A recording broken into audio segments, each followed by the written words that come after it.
We welcome in Ed Prather from Ed Prather Real Estate, my good buddy. Ed, that was about as convincing as a Broncos win as you're going to see, at least in the second half. That's all you needed to stomp out them Raiders. Well, absolutely, and I gotta say, we were running around as a family. I'm trying not to stare at my phone, but for the first quarter or so, and the first time I looked, it was 10-0 against us, and I'm just like, oh, what is going on? No. So, what a spark with Surtain. I mean, just you got the throwback jerseys. It felt like a complete win to me. I think Bo Nix sort of hopefully, I thought this against Tampa Bay, but hopefully kind of finding his way and starting to get more comfortable downfield. But yeah, very, very exciting. And then looking at that Avalanche roster, I'm pumped. I mean, Vegas, like you said, start off with a bang. Yeah, man. And we'll get to know a bunch of the new guys. Change is just part of life. It's you go through it and I'll tell you this, they were 1-5 in the preseason. And yeah, okay, wins and losses don't mean a lot, but there were some weird moments. Like when Georgiev gives up 6 goals at home and you're like, okay, it's just preseason, right? This doesn't really matter. And the Nuggets lost both of their games in Abu Dhabi. And you're like, hey, Ed, it's preseason, right? It doesn't really matter, right? And you just sit there and you're like, hey, it doesn't matter. But, of course, the Broncos win in preseason. And you're like, yes, of course. Well, this is what we talked about last week because I can't help but track a little bit. So the Broncos, feeling like, hey, of course this is going to carry over, and we sort of start out on the opposite side. And you convinced me last week that it is preseason. We're going to have 2 very good teams, in the Nuggets and the Avs. So yes, we're all relying on you, D-Mac. Yes, thank you, Ed. Thank you for the pressure. I'll tell you this, though. For both teams, do not be surprised in the first 20 games of the season for both the Nuggets and the Avs. I'm telling you, you're hearing it from your boy D-Mac. Do not be surprised if both teams get off to a little bit of a slow start to start the season. Don't be overly alarmed by it. Don't be surprised by it. And when I mean that, I mean like a 500 sort of record, okay? Sure. You don't want to start out in the cellar. And it's a long season. I haven't checked the odds. I'd be really curious. I have to think that Boston is probably, odds-on favorite for the NBA. The Nuggets got to be right there in the Western Conference. Yep. And then, for the Avs, the NHL, I haven't looked. I mean, who's picked to be on top this year? I know that the Avs are going to be competitive, and we expect a lot, but what do you see there, or what are the odds saying?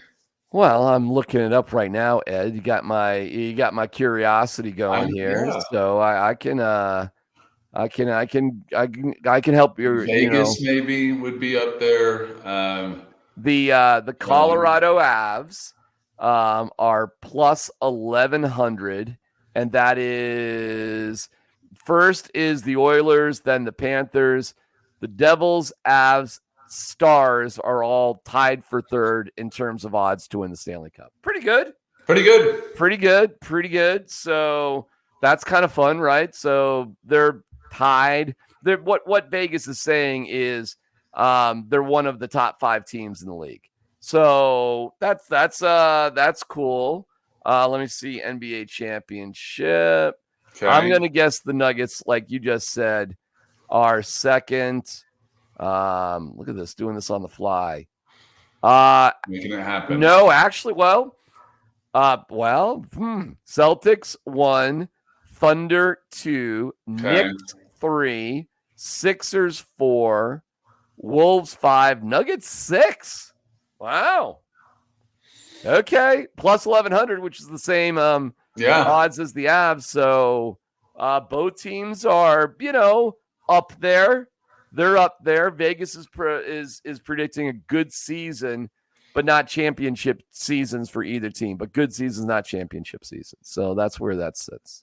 Well, and I mean, shoot, by now we all know that anything can happen. I think it's It's just I keep saying this. There's sort of this like crispness in the air, and it's a reminder of what a fun time it is. And just like you said, I mean, Saturday night is coming up. Ooh, boy, That's a big one. I think a big one. UCF was a big game. We've got a couple of weeks to get ready, and now K-State. I remember I was a big fan of CU starting with Rashawn Salam and Cordell Stewart days, and Yep. K-State has always had a solid program, and so I'm excited. I'm cautiously optimistic. I love that we're playing in Boulder.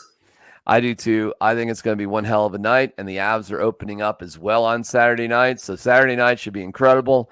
And then Sunday, another amazing Broncos game as they host the Chargers. I know. So we have a really, really fun weekend planned here in Colorado for sports, which is great. All right, Ed, how's real estate? What's really, really fun in real estate this week? Give us the latest and greatest. Well, I mean, it's all really, really fun in real estate. But, it's interesting. We just got a really outstanding jobs report. It outdid the projections by a huge margin, which is just another indicator that it appears that we are going to skip over the whole recession talk. The economy is growing. It's very, very encouraging. But on sort of a contrast here, what's really interesting, we just got our data for what happened in the metro area in August, and we saw about a 2.3% drop in the median close value. And so we have to remember that really takes into account what was happening sort of during that month of July. You've just been through this. It's 30 to 45 days to close in most cases. And so you can make a strong argument that we're sort of in the trough or that was the trough. And so it'll be really interesting because just in a couple of months, that median close value was at 600,000, is now at 576,000 and change. Part of that seasonal. But absolutely, as rates continue to come down, we expect a really big 2025 and a very busy spring because, again, for good reason, we're very rate sensitive in making those payments work. And so when rates come down, it's a good thing. All right, Ed. You can reach out to Ed at edprather.com. That's Ed, P-R-A-T-E, Ed, P-R-A-T-H-E-R. I really have spelled your name 10,000 times. I think you have, like truly. Yeah, truly. I think I'd get it down by now, but that's edprather.com, and Ed and his team will take care of you. So, hey, man, get to it. And even if it's just to sort of explore things and find out, and I know as a first-time home buyer, you're just like, I can't do it. It's not this, that, blah, blah, blah, blah. You'd be surprised. You would be surprised. And Ed and his team can walk you through it. And whether you're buying a first home, your dream home, or downsizing like I recently did, Ed and his team are there to help guide you and walk you through it in a responsible fashion. They're not out just to pinch your pocket. They'll do right by you as they did for me. Right. In DMAC, I wanted to share something special. Yeah. So we had such a positive experience with your friend Chris. We are just about to finalize the sale for his mom's home as well. What?